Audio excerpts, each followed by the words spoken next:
Hello again, everyone. I was just doing some exercise, and of course, when you exercise, your heart starts to race. And I was thinking about those difficult heart sensations that come with anxiety. So, I wanted to talk about those and explain exactly what's going on from an anxiety, so a non medical perspective, around all those difficult heart sensations, palpitations, skip beats, all those weird sensations that happen, the racing heart, when it comes to anxiety, so that you can understand it for yourself so you are less fearful of them. Now, I'm going to give a disclaimer with this. If you haven't ever seen, if you've got these symptoms and you've never seen a doctor, it's always important to go get checked out for no other reason to give you peace of mind that you've had the scans, you've had the check, you've seen your doctor, and that your heart is otherwise fine. And that can allow you to practice more easily with the symptoms. Now, most of you probably would have done that perhaps many a times. So your challenge will be, or for some of you who have health anxiety, the challenge is to then not keep going back to actually practice with these symptoms as anxiety, because we can't just keep going back for reassurance from the doctor. That's just another manifestation of anxiety. So I just wanted to put that disclaimer out there first and foremost, given the topic I'm talking about. But why do these weird symptoms happen? Why does the heart race? Why do we get skip beats? Why do we get palpitations when it comes to anxiety? What's the logical reason why it happens? So again, if we think about anxiety caused by sensitization, this buildup of tension on the nervous system that creates this high alert status where your flight or fight response, that's designed to protect you in a physical threat scenario, activates so that you have enough energy in the body. So the heart, of course, will pump blood, oxygen, adrenaline, energy around the body, so you can have all that energy available to your muscle groups to fight the threat, run from the threat, or freeze and hide, and stay safe. So the heart's intrinsically involved in the flight or fight response. So that explains the racing heartbeat, right?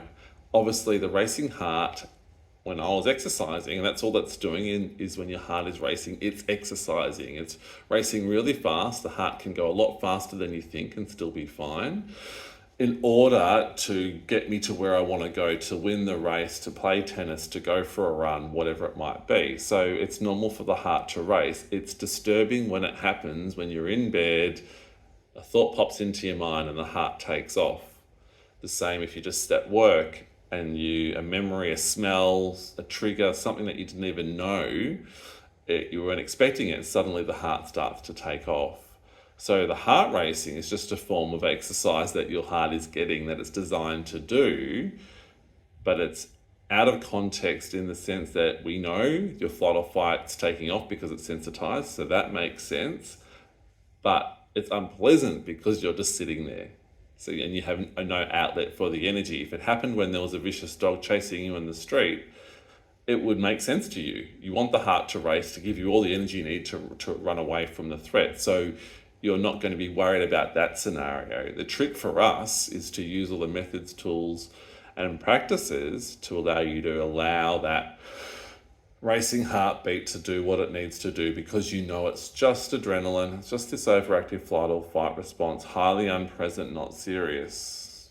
Race away, heart, do what you need to do. I know that when the adrenaline dissipates, you'll go back to a normal level. So that's the racing heartbeat. The skip beats are odd too. They feel, a thud. You can really feel your heart. You can be really tuned into it. You start to notice the rhythm. It feels odd. It feels strange. You get palpitations. So the odd beats. So all that is happening. That's what I call a transition phase. Again, this is an explanation from the anxiety perspective, especially if you're actually having success with a lot of practice.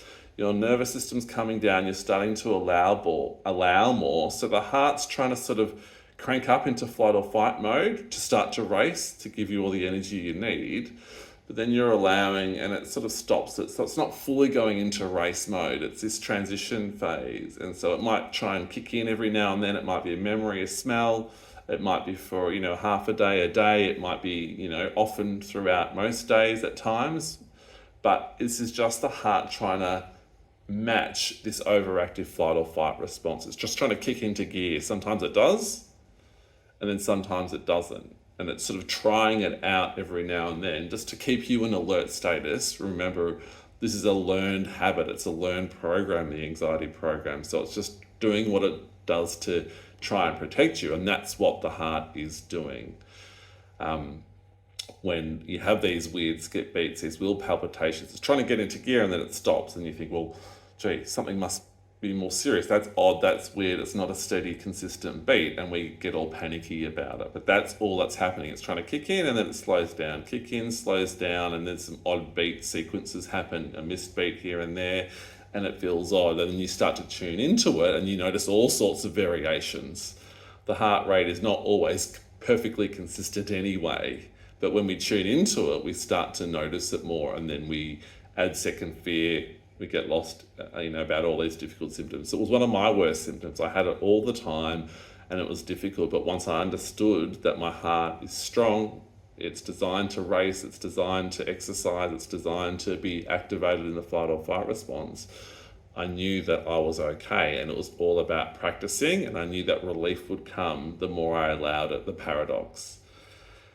So I hope that helps take some of the mystery out of these difficult symptoms. Again, the disclaimer is, if you've never been to the doctor and you've got them, just go get a check up, and that will actually help you paradoxically practice. Of course, once you've had the checkup, it is then important to treat all these symptoms as anxiety and practice with them in the way I've just described. If you've got any questions, let me know, but otherwise, take care.